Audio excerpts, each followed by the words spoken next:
तो आज हम पढ़ने वाले हैं 7 प्रिंसिपल्स ऑफ टेस्टिंग। ठीक है, 7 प्रिंसिपल्स ऑफ टेस्टिंग।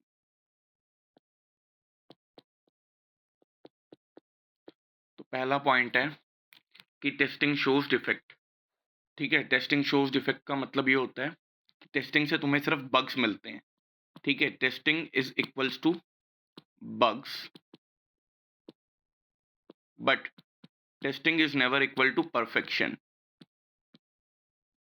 समझ आई ये चीज? पहली चीज समझ आई? ठीक है। एग्जॉस्टिव टेस्टिंग इम्पॉसिबल है। इसका क्या मतलब है? एग्जॉस्टिव टेस्टिंग इम्पॉसिबल का मतलब ये होता है कि यार देखो, you can never test anything 100%। ठीक है, 100% टेस्टिंग इज नेवर पॉसिबल। ठीक है, you will always test on the basis of risk and priority. समझ आया ये पॉइंट भी?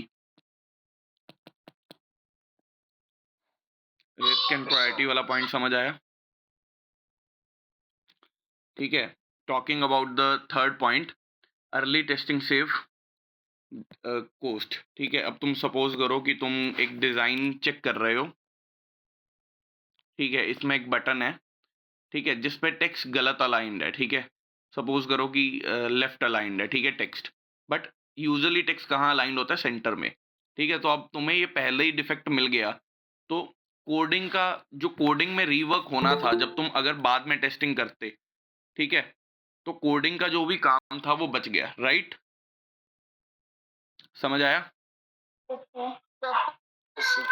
ठीक है, तो ये भी समझ आ गया कि अर्ली टेस्टिंग सेव कोस्ट। ठीक है, defect cluster together. Cluster together को मैं बोलूंगा इक्विवेलेंस पार्टीशनिंग का यूज करो। ठीक है, इक्विवेलेंस पार्टीशनिंग सभी को याद है। ठीक है, कि हर कैटेगरी को कंप्लीटली टेस्ट ना करके हर कैटेगरी का सिर्फ एक एक टेस्ट केस चेक कर लिया जाए, तो हम पूरी कैटेगरी को टेस्ट कर लेते हैं। ठीक है, this is called equivalence partitioning. तो where were we? हाँ, डिफेक्ट। तो हाई रिस्क एरियाज वाले क्लस्टर पे ज़्यादा ध्यान दो। ठीक है, फॉर एग्जांपल चेकआउट पेज है। चेकआउट पेज पे जो होते हैं मेजर डिफेक्ट मिलने के चांसेस हैं, अगर मैं एक ई कॉमर्स एप्लीकेशन की बात करूं तो। ठीक है, होम पेज पे तुम्हें इतने डिफेक्ट्स नहीं मिलेंगे, तो उन concentrate on high risk areas. ठीक है, rather than concentrating on low risk areas. ठीक है, समझ आई ये चीजें? पहले 4 पॉइंट समझ आए? पेस्टिसाइड पैराडॉक्स, इसका मतलब होता है कि अपने टेस्ट केसेस को हमेशा अपडेट करते रहो। ठीक है, अब देखो, ड्यूरिंग अ प्रोजेक्ट या प्रोडक्ट डेवलपमेंट ना, यू विल ऑलवेज सी कि तुम्हारा प्रोडक्ट इवॉल्व हो रहा है। ठीक है, तुम्हारा प्रोडक्ट पहले इतना था, फिर इतना हो गया, फिर इतना बड़ा हो गया। ठीक है, you will always see your product growing. सही बोल रहा हूँ? सही बोल रहा हूँ? ठीक है, हमेशा नए फीचर्स ऐड होते रहेंगे। Your product will always have new features added. ठीक है, तो keep updating your test cases. ठीक है, अब अगर फीचर्स बढ़ रहे हैं तो टेस्ट केसेस भी तो बढ़ेंगे ना। क्लियर है? ठीक है, ओके ग्रेट। तो ये भी क्लियर है। Context dependent testing. ठीक है, कंटेक्स्ट डिपेंडेंट टेस्टिंग का मतलब होता है tailor testing to the software domain. ठीक है, देखो इसका मतलब ये होता है कि तुम्हारा जो सिक्योरिटी है, सिक्योरिटी जैसा जो इशू है, उस पे भी तुम ध्यान दो। ठीक है, और परफॉर्मेंस जो इश्यूज हैं उन पे भी ध्यान दो। इट्स नॉट कि तुम सिर्फ फंक्शनल इश्यूज पे ही ध्यान दो, परफॉर्मेंस और सिक्योरिटी के इश्यूज पे भी ध्यान देना है। This is called context dependent testing. समझ आया? समझ आया? ठीक है, okay. Absence of error policy.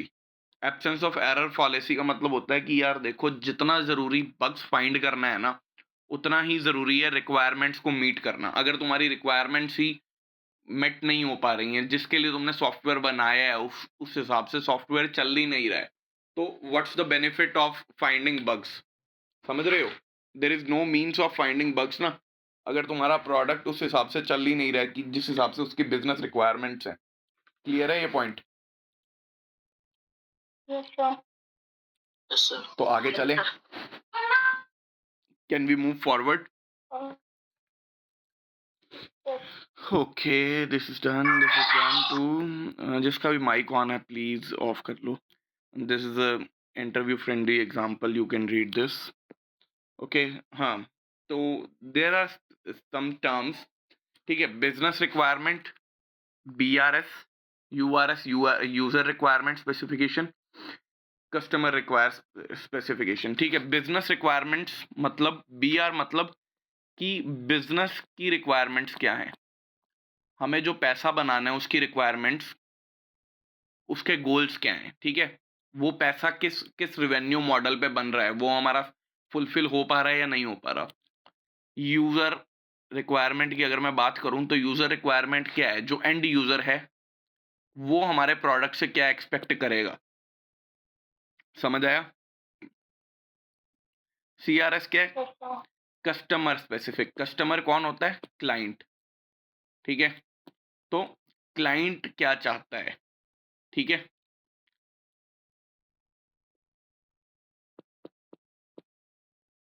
Customer is also known as client, okay, ठीक है। तो इनका फोकस क्या होता है? BRS का बिजनेस गोल्स, और URS का क्या होता है? यूजर एक्सपेक्टेशन एंड इंटरेक्शन, और CRS का क्या होता है? कस्टमर स्पेसिफाइड डिटेल रिक्वायरमेंट्स, ठीक है। देखो, बहुत ज़्यादा इंपॉर्टेंट क्वेश्चन नहीं है, मैंने कभी किसी इंटरव्यू में आता हुआ नहीं सुना है, ठीक है। अब देखो, BRS कौन प्रिपेयर करता है? Business analyst.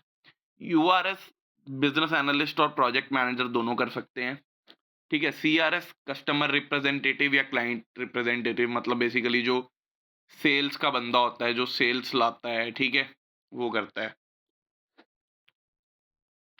डिटेल लेवल, देखो ये इसका डिटेल जो लेवल होता है वो हाई लेवल डिटेल्स होती हैं, इसमें मीडियम लेवल डिटेल्स होती हैं, इसकी जो डिटेल्स होती हैं कस्टमर की, वो स्पेसिफाइड और डिटेल्स होती हैं, ठीक है। अब देखो, BRS यूजुअली हम तब यूज करते हैं जब हम सॉफ्टवेयर बिल्ड कर रहे होते हैं।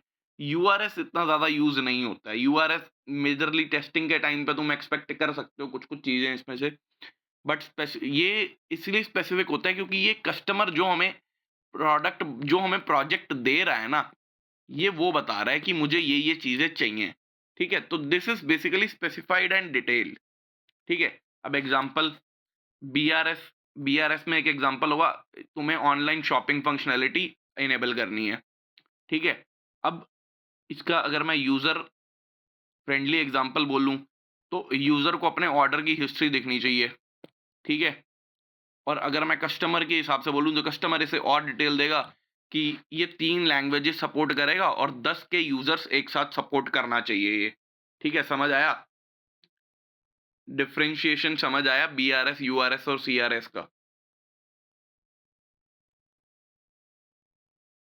Yes sir. Yes sir. ठीक है, आगे चलते हैं।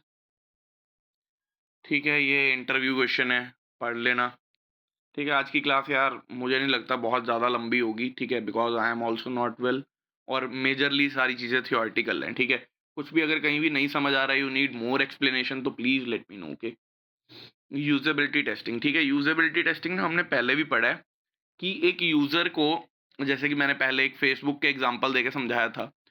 कोई पेज है, ठीक है, सपोज करो ये फेसबुक का पेज है, एक पेज है वेरी वेल डिजाइंड है, ठीक है, हर चीज़ तुम्हें डिफरेंशिएटली दिख रही है, वेरी वेल डिजाइंड है, ठीक है। और एक पेज है नॉट वेरी वेल डिजाइंड, ऐसे ऐसे सब कुछ बिखरा हुआ है, उसमें डिटेल्ड डिटेल्ड नहीं है वो, ठीक है। तो वो यूजेबिलिटी है कि यूजर को कितना इको फ्रेंडली लग रहा है वो, ठीक है, कितना उसको अच्छा यूजर का एक्सपीरियंस हो रहा है। दिस इज कॉल्ड यूजेबिलिटी, ठीक है। समझ आई चीजें कि यूजेबिलिटी टेस्टिंग क्या होता है, ठीक है। Yes sir. ठीक है, अब इसमें यूजेबिलिटी टेस्टिंग में हम क्या क्या पॉइंट चेक करते हैं? ईज ऑफ यूज, कि एप्लीकेशन कितनी इजी टू अंडरस्टैंड है और कितना इजी टू नेविगेट है, इसमें पॉइंट्स, ठीक है। समझ आई चीज? ठीक है। और उसके बाद है एफिशिएंसी, कि जो यूजर करना चाहता है, सपोज करो कि कोई यूजर है, उसे एक प्रोडक्ट कार्ट में ऐड करके चेकआउट करना है। अब वो देखेगा कि यूजर ये कितना क्विकली कर पा रहा है। फॉर इंस्टेंस, एक यूजर एक एप्लीकेशन पे यूज़र कर पा रहा है 1 मिनट के अंदर, और एक एप्लीकेशन में इतना टाइम लग रहा है ड्यू टू लोडिंग इश्यूज़ कि उसे 5-5, 6-6 मिनट लग रहे हैं, ठीक है? So that application would not be efficient, है ना? तो this is also a point in usability testing, समझ आया? ठीक है, लर्नेबिलिटी। लर्नेबिलिटी मतलब यूज़र के दिमाग में कितनी जल्दी वेबसाइट छप रही है। अब तुम देखो यार, तुम रोज़ इंस्टाग्राम चलाते हो, you know way you Instagram में तुम्हें कुछ ढूँढना है तो तुम्हें कहाँ मिलेगा? अब now think about a bank application. अब तुम्हें एक bank, sorry not bank application, think about a bank website, ठीक है? बहुत कॉम्प्लेक्स होती हैं, ठीक है? नॉट ईज़ी टू लर्न, समझ रहे हो? अगर तुमने कभी किसी बैंक की वेब एप्लीकेशन खोल के देखी होगी, वेबसाइट खोल के देखी होगी ना, तो यू विल नोटिस दैट कि यार बहुत ज़्यादा यूज़ेबिलिटी नहीं है। और वहीं तुम इंस्टाग्राम की देखोगे तो यू विल नोटिस कि यार बहुत ईज़ी है इंस्टाग्राम को लर्न करना और चलाना, है ना? तो ये होता है लर्नेबिलिटी। Error tolerance. अब देखो, एक वेबसाइट है जहाँ पर तुमने जाके लॉगिन बटन दबाया, ठीक है? एक वेबसाइट है जहाँ पे तुमने लॉगिन बटन दबाया और कुछ भी नहीं हुआ, कोई तुम्हारे पास एरर मैसेज नहीं है। ठीक है? अब देखो उसी तरफ दूसरी वेबसाइट है, जहाँ पर तुमने लॉगिन बटन दबाया, ठीक है? और तुम्हारे पास एरर आया कि प्लीज़ एंटर योर ईमेल और पासवर्ड, ठीक है? तो दूसरी वेबसाइट ज़्यादा अंडरस्टैंडेबल है ना, दूसरी वेबसाइट एरर टॉलरेट कर रही है और तुम्हें बता भी रही है, ठीक है? कि यार तुमने एक गलती करी है, प्लीज़ उस गलती को सही करो। और दूसरी तरफ तुम लॉगिन बटन दबा रहे हो, तुम्हें पता ही नहीं है, तुम पहली बार एप्लीकेशन यूज़ कर रहे हो, यू डोंट नो कि तुम्हें क्या करना है, क्या नहीं करना, है ना? तो this is called error tolerance. Satisfaction, ये तो सबसे कॉमन पॉइंट है कि कितना तुम कंफर्टेबल और सैटिस्फाइड हो उस एप्लीकेशन को यूज़ करने में। की एस्पेक्ट समझ आ गए सभी को? कोई ऐसा पॉइंट जो किसी हाँ को सर। ना समझ आया हो? तो can we move forward? Yes sir. Okay, great. Okay, usability testing देखो, यूजेबिलिटी टेस्टिंग ज़्यादातर ना रियल एंड यूजर्स करते हैं, ठीक है? तुमने बहुत बार ना यार लोगों के कमेंट्स पढ़े होंगे किसी भी प्ले स्टोर की ऐप पर कि your UI is not very friendly, ऐसा-ऐसा, ठीक है? तो वो लोगों को नहीं पसंद आता तो वो फीडबैक देते हैं अपना प्ले स्टोर पे जाके, या फिर किसी भी वेबसाइट के अगर तुम फीडबैक सेक्शन में देखोगे या किसी भी सर्विस के फीडबैक सेक्शन में देखोगे तो तुम्हें ऐसे कमेंट्स या फीडबैक्स मिल जाएँगे, ठीक है? तो पार्टिसिपेंट्स भी करते हैं, क्यूए टेस्टर्स भी करते हैं यूजेबिलिटी टेस्टिंग, ठीक है? डिज़ाइनर्स और डेवलपर्स बहुत कम करते हैं, very low chances, but QA testers करते हैं, ठीक है? समझ आया? हू कंडक्ट यूजेबिलिटी टेस्टिंग, ये समझ आया? अब यूजेबिलिटी टेस्टिंग इंपॉर्टेंट क्यों है? देखो, एक तो यूज़र का एक्सपीरियंस इंप्रूव हो रहा है जब तुम इतनी सारी चीज़ों का ध्यान रखोगे, इन पाँचों चीज़ों का, तो यूज़र को डेफिनेटली कुछ बेटर मिलने वाला है ना? समझ रहे हो ना?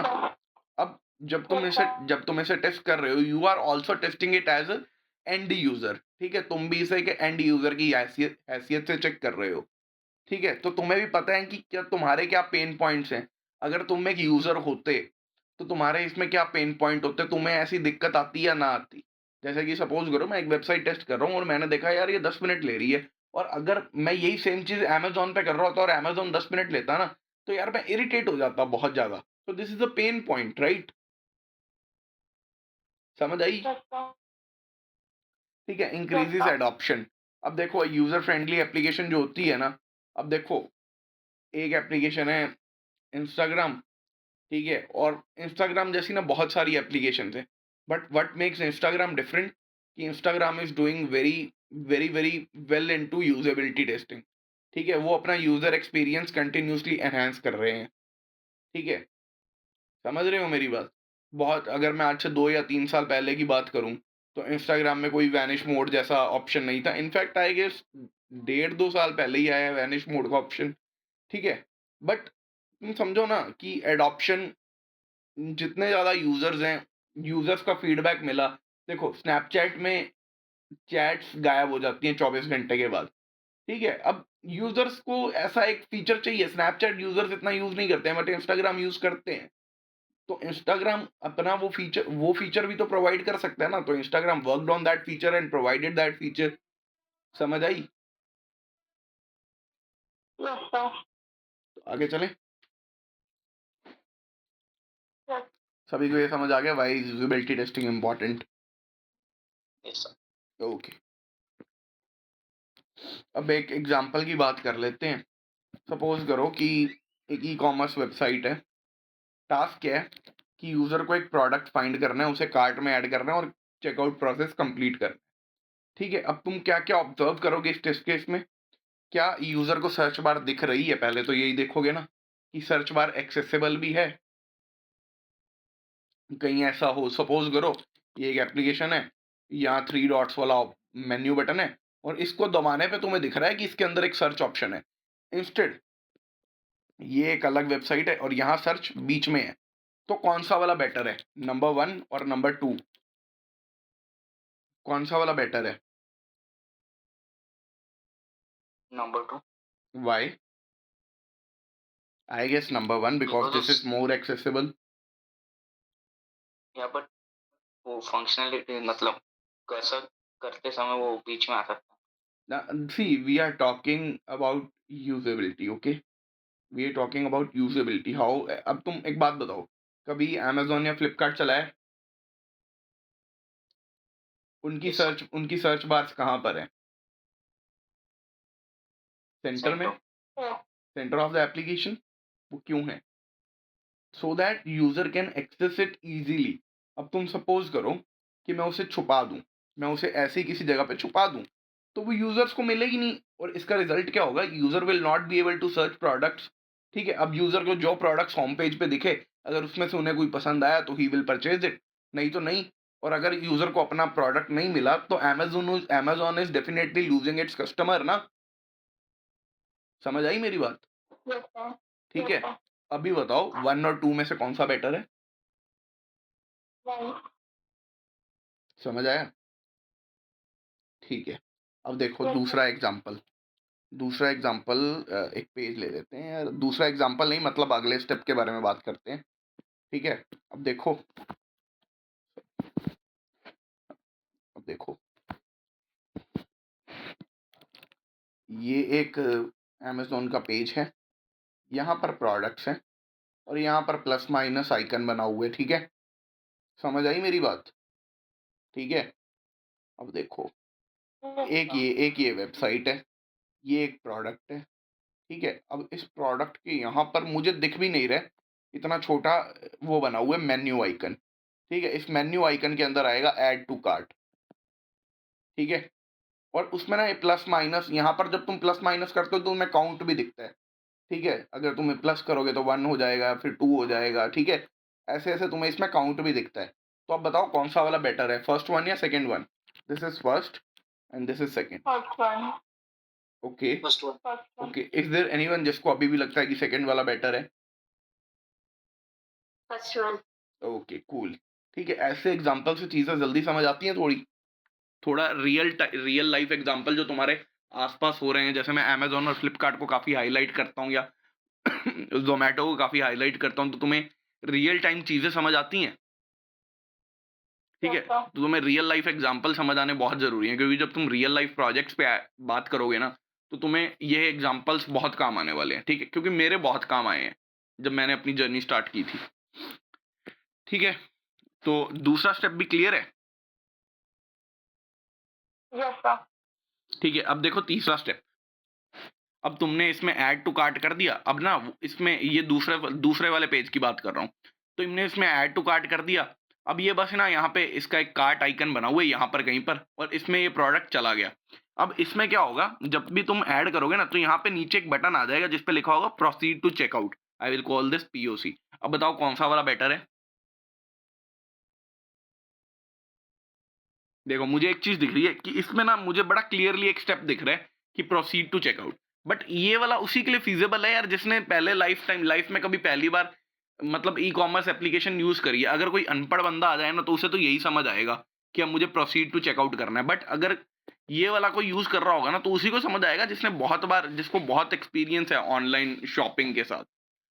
तो बताओ क्या बेटर है, फर्स्ट वन या सेकेंड वन?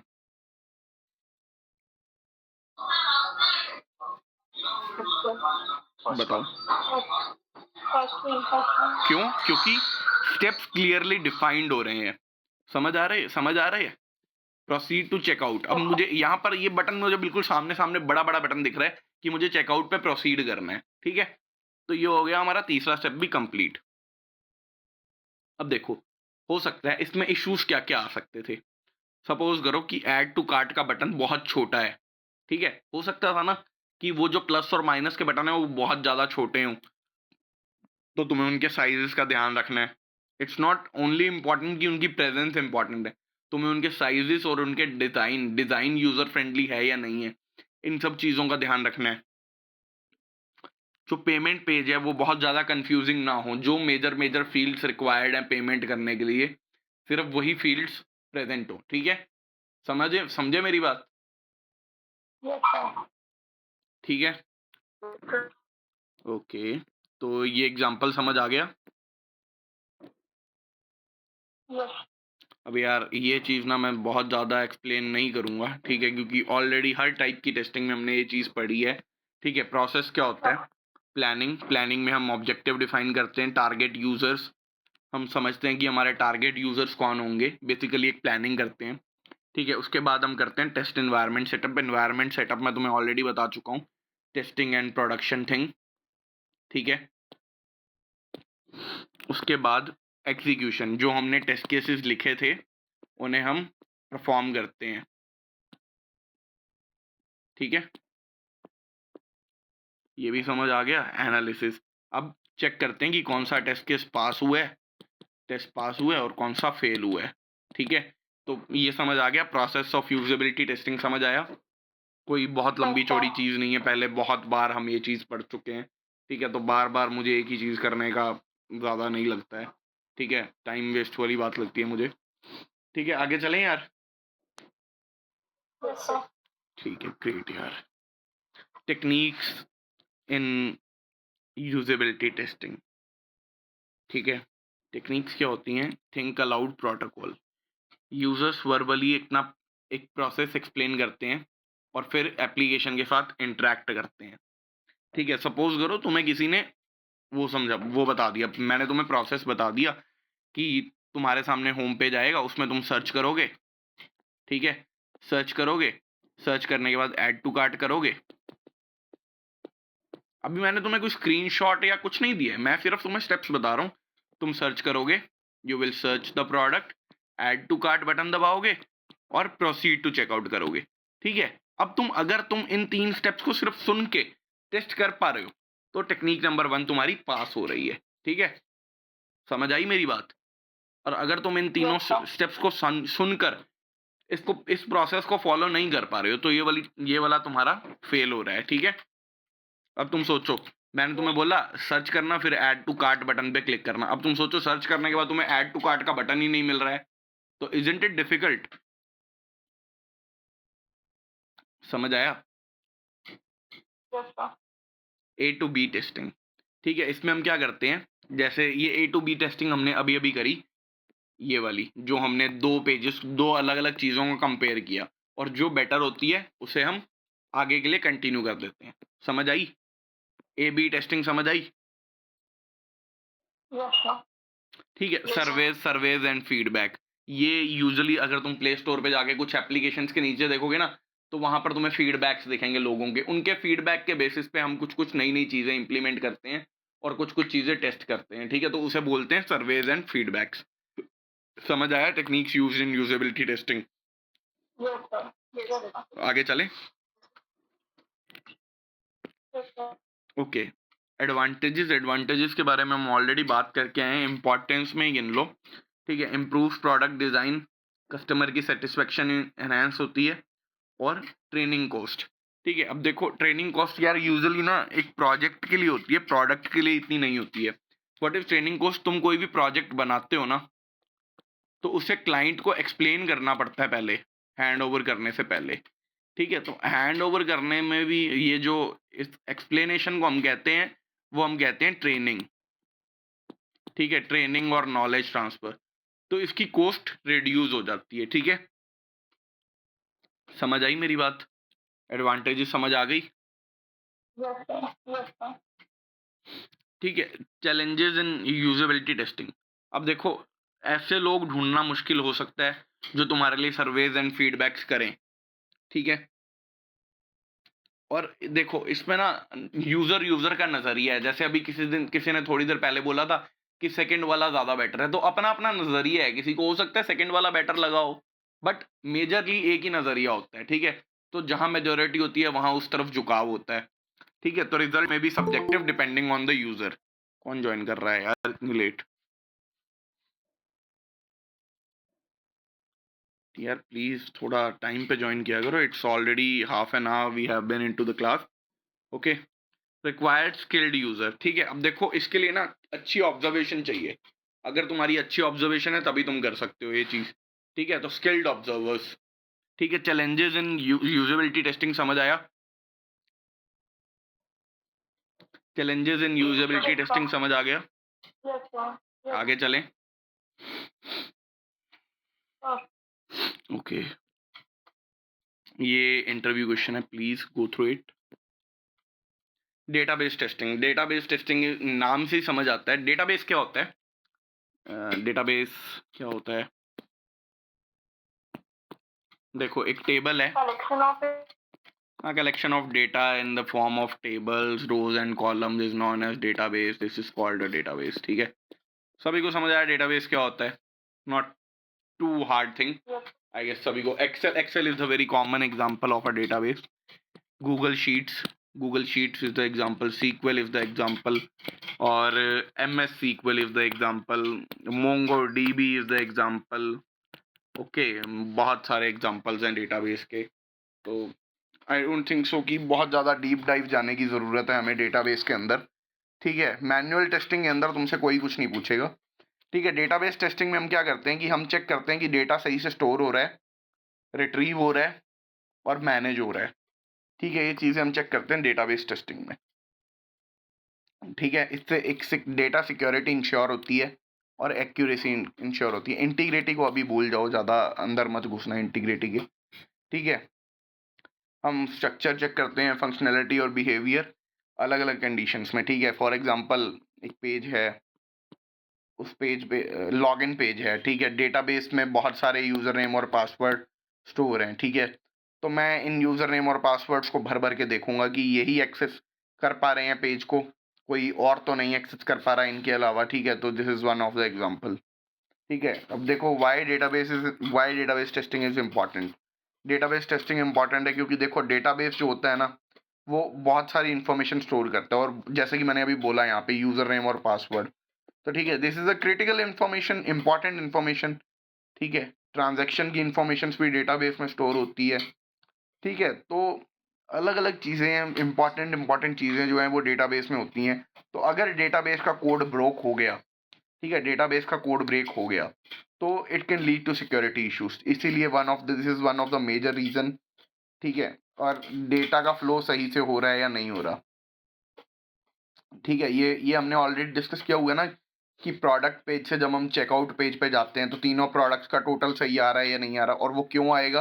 क्योंकि जब तीनों प्रोडक्ट्स के इंडिविजुअल प्राइजेस सही से गए होंगे, ठीक है? तो दैट्स वाई उनका टोटल सही आता है। तो डेटा फ्लो, और कभी-कभार बहुत ज़्यादा डेटा होने से हमारे पास हमारी परफॉर्मेंस पे भी इफ़ेक्ट पड़ सकता है, ठीक है? और एरर्स की वजह से भी, ठीक है? मतलब अगर डेटाबेस में कोई एरर है, तो हो सकता है कि डेटा रिट्रीव करने में कुछ दिक्कतें आएँ। सपोज़ करो कि तुमने शूज़ का डेटा माँगा, बट डेटाबेस में एरर है, ठीक है? डेटाबेस में कुछ तो इश्यू है। तुमने शूज़ सर्च किया और वो तुम्हें शर्ट्स दे रहा है, शर्ट्स और मिक्स ऑफ समथिंग दे रहा है, शर्ट्स दे रहा है, ट्राउज़र्स दे रहा है, बट शूज़ नहीं दे रहा। तो this can lead to performance issues, okay? समझ आया why is database testing important? Yes sir. ठीक है, आगे चलते हैं। की एस्पेक्ट, मैंने डेटा एक्यूरेसी इसके बारे में बताया कि डेटा सही से स्टोर हो रहा है और रिट्रीव हो रहा है। रिट्रीव मतलब हमें डेटा सही से दिखाई दे रहा है, ठीक है? अगर कोई भी अमेज़न पे प्रोडक्ट है तो उसके प्राइसेस कहाँ से आ रहे हैं? उसके प्राइसेस आ रहे हैं डेटाबेस में से, ठीक है?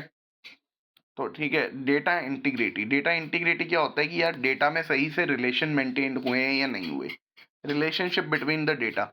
अब तुम सपोज करो एक प्रोडक्ट है, उसका प्राइस है 3000, ठीक है? बट तुम उस पे कूपन लगाते हो ABC, तो उस पे 50% डिस्काउंट मिलता है, ठीक है। तो this is a data relation. अगर तुम इस डेटा पे ये वाला कूपन लगाओगे, इस डेटा का कूपन लगाओगे, तो ये डेटा तुम्हें दिखेगा। This is the simple data relation. समझ आई मेरी बात? ठीक है, तो this is called data integrity. Okay, data integrity समझ आ गई? ओके। और talking about the Yes, sir. Data security, ठीक है, ये डेटा सिक्योरिटी का तो मैंने ऑलरेडी डिस्कस कर लिया, ठीक है, कि डेटा सिक्योरिटी सेंसिटिव डेटा सही से स्टोर है या नहीं है, प्रोटेक्टेड है या नहीं है, ठीक है। डेटा सिक्योरिटी वैसे डेटाबेस टेस्टिंग हमारा मैनुअल टेस्टिंग का पार्ट नहीं है, अगर मैं कोर मैनुअल टेस्टिंग का जो हम कवर कर रहे हैं, but I am just covering basics of database testing. ये वैसे database testing is itself a subject, okay, itself a subject. So database testing is also important. We might cover this in some another phase, but इस phase का topic नहीं है ये although, ठीक है, but just for you कि तुम्हें sense हो कि what is database testing, उसके लिए हम ये cover कर रहे हैं, ठीक है। Okay, performance. अब सोचो कि यार बहुत सारा डेटा एक साथ तुम्हें निकालना है। सपोज कर लो कि यार तुमने शूज सर्च किया, ठीक है, अब सोचो शूज के लिए 1 लाख डेटा है, तो this might lead to performance issue, ठीक है। तो इसीलिए ना थोड़ा सा, इसीलिए फिल्टर्स के ऑप्शंस दिए होते हैं, ठीक है, ताकि यूजर अपनी सर्च को मोर और ज़्यादा एनहेंस कर सके, ठीक है। तो ये भी समझ आया कि परफॉर्मेंस इश्यूज क्या हैं, क्या क्या हो सकते हैं, समझ आया डेटा परफॉर्मेंस का भी? Yes, sir. Okay, moving forward, types of database testing. देखो, स्ट्रक्चरल टेस्टिंग को छोड़ दो, अभी तुम्हें समझ नहीं आएगी ये, ठीक है। Functional testing, insert, update, delete, select, ये चारों are basic query of SQL, 4 basic things of any database. This is also known as CRUD, ठीक है। Create, this is known as read, this is known as update, this is known as delete. Okay, ठीक है। तो ये 4 चीजें तुम data को create कर पा रहे हो, डेटा को रीड कर पा रहे हो, डेटा को अपडेट कर पा रहे हो, डेटा को डिलीट कर पा रहे हो। एग्जांपल देता हूँ, तुम एक ऑर्डर करते हो, तो वो ऑर्डर हिस्ट्री के अंदर क्रिएट होता है, ठीक है। अब तुम ऑर्डर करने के बाद उस ऑर्डर को देखते हो कि वो डेटा मेरा ऑर्डर हिस्ट्री में शो हो रहा है या नहीं हो रहा, वो तुम डेटा रीड कर रहे हो। अब तुम सपोज करो कि तुम्हें डिलीवरी एड्रेस अपडेट करना है, तो वो तुम अपने ऑर्डर को अपडेट कर रहे हो। अब तुम सपोज करो कि तुम्हें ऑर्डर कैंसिल करना है, तो वो तुम अपने ऑर्डर को डिलीट कर रहे हो। समझ आया? फंक्शनल टेस्टिंग समझ आई? Yes, sir. Data driven testing का सिंपल सा एग्जांपल मैं बताऊं कि अलग अलग डेटा सेट्स को यूज करके तुम अपनी फंक्शनैलिटीज को टेस्ट कर रहे हो। फॉर एग्जांपल, एक लॉगिन पेज है, this is the login page, this has field for email and password.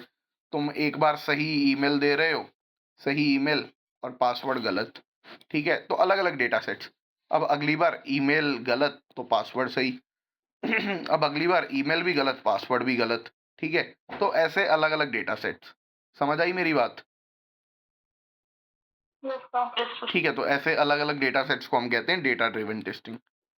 Performance testing not into our syllabus, okay, इसे भी छोड़ दो ये, क्योंकि ये तुम्हें तभी समझ आएगा जब हम परफॉर्मेंस टेस्टिंग को इन डेप्थ में करेंगे, ठीक है। तो इसे अभी के लिए छोड़ दो, but obviously you will be getting notes, तो तुम नोट्स पढ़ सकते हो, ठीक है। तुम्हें बेसिक चीज़ें समझ आ जाएंगी, डेफिनेशन समझ आ जाएगी, बट ज़्यादा इन डेप्थ मत घुसना अभी, ठीक है, क्योंकि it's not your part, but हाँ, सीखते रहना चाहिए। Okay, moving forward, challenges in database testing. हो सकता है यार कभी कभी डेटा का रिलेशनशिप कॉम्प्लेक्स हो। एक कॉम्प्लेक्स रिलेशनशिप का एग्जांपल देता हूँ। सपोज करो एक प्रोडक्ट है 1500 रुपये का, ठीक है। उस पर अगर तुम ABC कूपन लगाते हो, ठीक है, तो उसका प्राइस हो जाएगा 700 रुपये, ठीक है। अब ये बहुत सिंपल है, बट ये ABC कूपन किस पे लगेगा? सिर्फ नाइकी के प्रोडक्ट पे। तो इसके लिए तुम्हें एक एक्स्ट्रा कंडीशन ऐड करनी पड़ेगी, और हो सकता है ऐसी मल्टीपल कंडीशन तुम्हें ऐड करनी पड़े, है ना। तो कभी कभार relationship in the data complex हो सकते हैं। लार्ज डेटा सेट्स को हैंडल करना, ठीक है।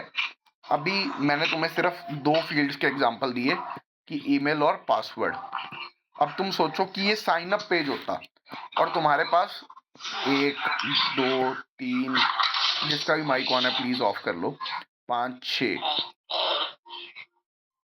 ठीक है। तुम्हारे पास 6 अलग अलग फील्ड्स होते, तो सोचो तुम्हारा, अब तुम सोचो कि 2 फील्ड्स से तुम्हारे पास 3 या 4 डेटा सेट्स बन रहे हैं, तो इतनी फील्ड से तुम्हारे पास कितने सारे डेटा सेट्स बनते, है ना। तो इतने सारे डेटा सेट्स को टेस्ट करना is not that easy, okay.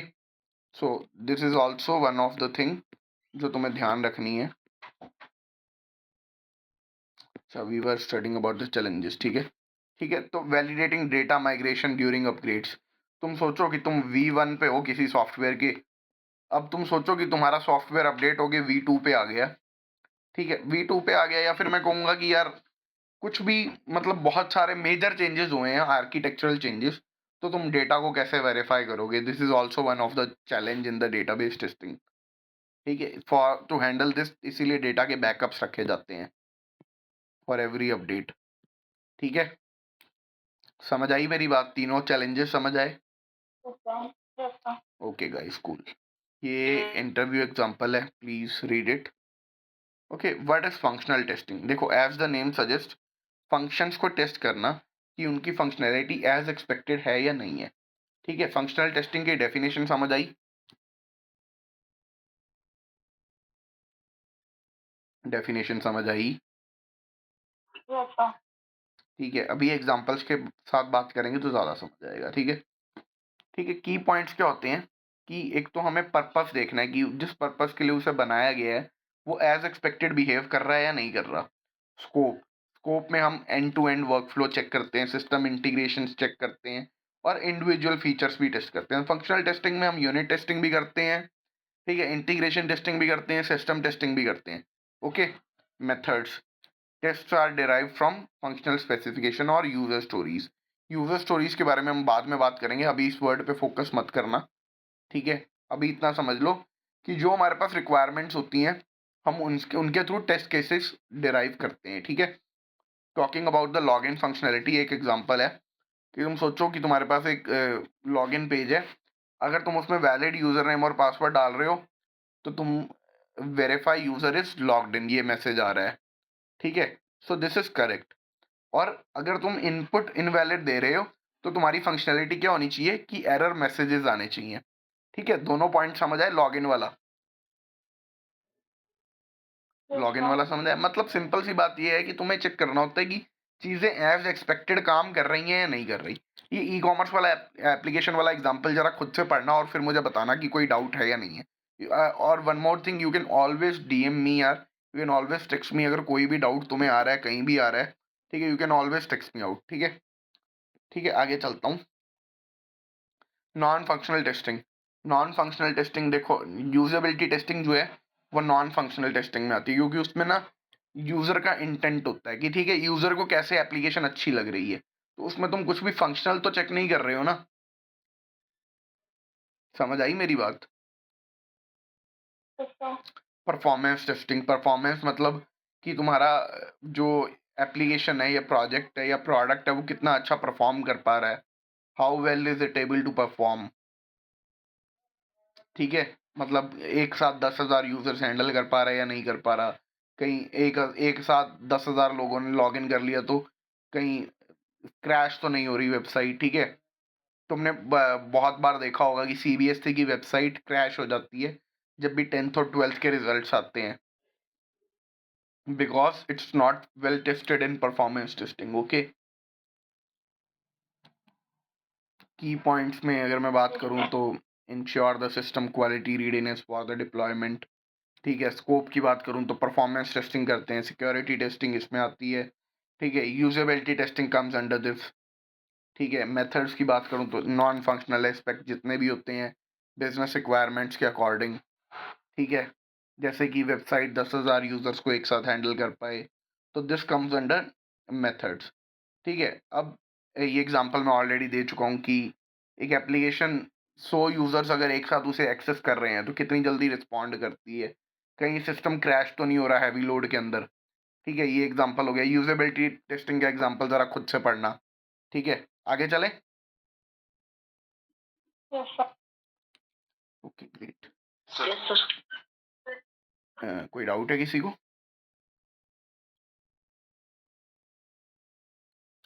ठीक है, अब डिफरेंसेस के बारे में बात करते हैं। देखो, फंक्शनल टेस्टिंग का फोकस क्या होता है कि वैलिडेट सिस्टम करता गया है, ठीक है। और नॉन फंक्शनल टेस्टिंग का फोकस क्या होता है कि सिस्टम परफॉर्म कैसा कर रहा है, ठीक है। ऑब्जेक्टिव क्या होता है? बिजनेस रिक्वायरमेंट्स को मीट करना, ठीक है। Ensure system quality attributes, quality attributes यहाँ पे इसका मतलब है परफॉर्मेंस एट्रीब्यूट्स, ठीक है।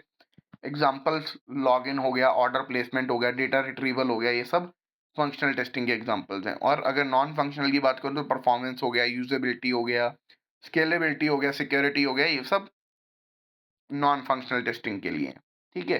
इसमें type of testing black box testing आ जाती है, यूएटी टेस्टिंग आ जाती है, ठीक है। और अगर नॉन फंक्शनल की बात करूँ तो performance testing, load testing, stress testing, usability testing. अभी इन तीनों के बारे में हमने नहीं पढ़ा है, बट कभी आने वाले लेक्चर्स में पढ़ेंगे, ठीक है। JMeter and LoadRunner are दो two tools that are used for performance testing, ठीक है।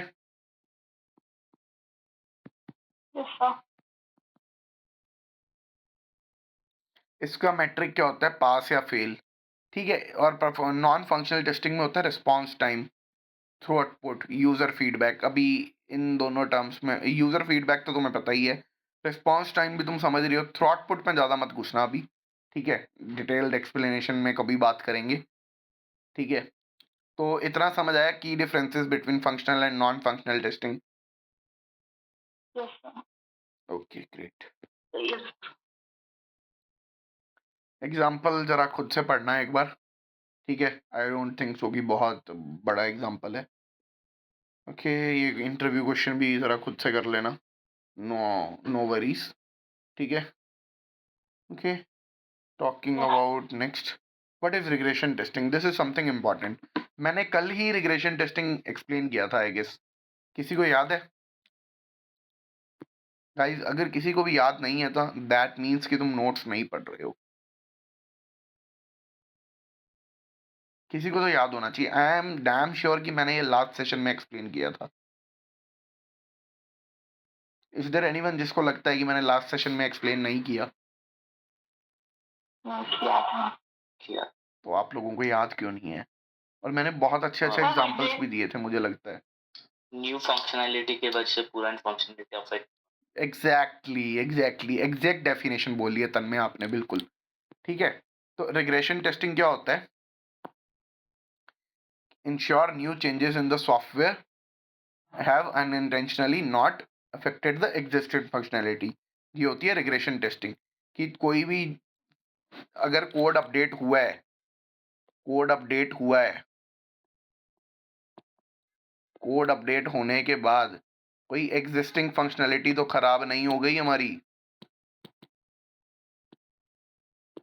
खराब नहीं हो गई ना, ये सही चलनी चाहिए, ठीक है। पर्पस क्या होता है कि software continues to work as expected after the changes, ठीक है। ये इसका पर्पस है। स्कोप क्या है कि फिक्स्ड एरियाज और अनअफेक्टेड एरियाज जो हैं वो सही काम कर रहे हैं अभी भी, ठीक है। जो एरियाज पहले से फिक्स हो चुके हैं और जिन एरियाज के लिए कोई कोड चेंजेस हुए ही नहीं थे, ठीक है, वो अभी भी सही चल रहे हैं। तो this is the scope and when to perform. जब भी कोड अपडेट होता है, सपोज करो कोई बग फिक्स हुआ है या नया कोई फीचर ऐड हुआ है, हमेशा every time regression testing is done, ठीक है। समझ आई बात?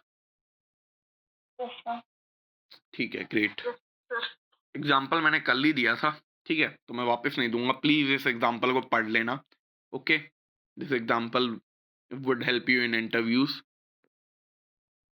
रीटेस्टिंग, देखो रीटेस्टिंग क्या होती है। अब सपोज करो कि कोई बग फिक्स हुआ है, तो सिर्फ इस बग को चेक करना would be known as retesting, ठीक है। बट एग्जिस्टिंग फंक्शनैलिटीज को टेस्ट करना क्या होगा? Regression testing. But this is retesting, ठीक है। अब पर्पस क्या होता है कि डिफेक्ट रिजॉल्व हो गया है, ठीक है।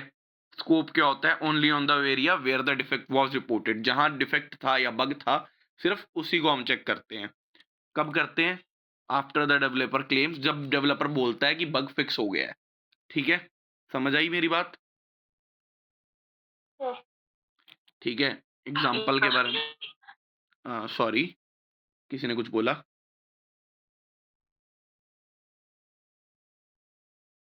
Someone said something? Okay, great. Okay, moving forward. Differences के बारे में बात करूँ, पर्पस क्या होता है रिग्रेशन का? कि न्यू चेंजेस से पुरानी कोई फंक्शनैलिटी अफेक्ट नहीं हो रही है, ठीक है? अब इसमें क्या वेरीफाई करते हैं कि जो डिफेक्ट हमने रिपोर्ट किया था वो फिक्स हो चुका है, ठीक है? स्कोप, इसका स्कोप क्या है? देखो ये बॉर्डर एरियाज़ भी कवर करता है, ठीक है? और ये इसका स्कोप वही है, जो डिफेक्ट रिपोर्ट हुआ था उसी को कवर करता है। ऑटोमेशन, रिग्रेशन टेस्टिंग ज़्यादातर ऑटोमेट की जाती है, टाइम और एफर्ट्स बचाने के लिए, ठीक है? रीटेस्टिंग ज़्यादातर मैन्युअली होती है, ठीक है? एग्ज़ाम्पल पढ़ लेना। फ्रीक्वेंसी, ठीक है? देखो पर फ्रीक्वेंसी तो ऐसी है कि यार जब भी कभी भी कोड चेंज होगा, जब भी डिप्लॉयमेंट होगी, जब भी कोड चेंज होगा, तब रिग्रेशन टेस्टिंग होगी, ठीक है? रीटेस्टिंग कब होती है? रीटेस्टिंग तभी होती है कि यार जब एक बग फिक्स हुआ है, ठीक है? क्लियर है की डिफरेंसेस भी? अब ये रियल लाइफ सिनेरियो पढ़ लेना खुद से, ज़्यादा इम्पोर्टेंट नहीं है, ठीक है? ये इंटरव्यू एग्ज़ाम्पल भी पढ़ लेना। ये रियल टाइम सिनेरियो इम्पोर्टेंट है, सॉरी। ये क्वेश्चन ना 110% पूछा ही जाता है। मेरे अभी लेटेस्ट जिस मैंने जहाँ इंटरव्यू दिया था, वहाँ भी ये क्वेश्चन पूछा गया था, रिग्रेशन और रीटेस्टिंग में डिफरेंस बताओ, ठीक है? अगर तुमसे कोई ये ऑब्जेक्टिवली पूछ रहा है तो ये की डिफरेंसेस बता देना, but if someone is asking you real life scenario या फिर एग्जांपल, तो ये बता देना, ठीक है? वैसे मैंने यहाँ पर बताया ही है कि how to explain this is an in an interview, ठीक है? क्लियर है गाइस? सभी को सब कुछ क्लियर है? आज की क्लास में कोई भी डाउट किसी को भी?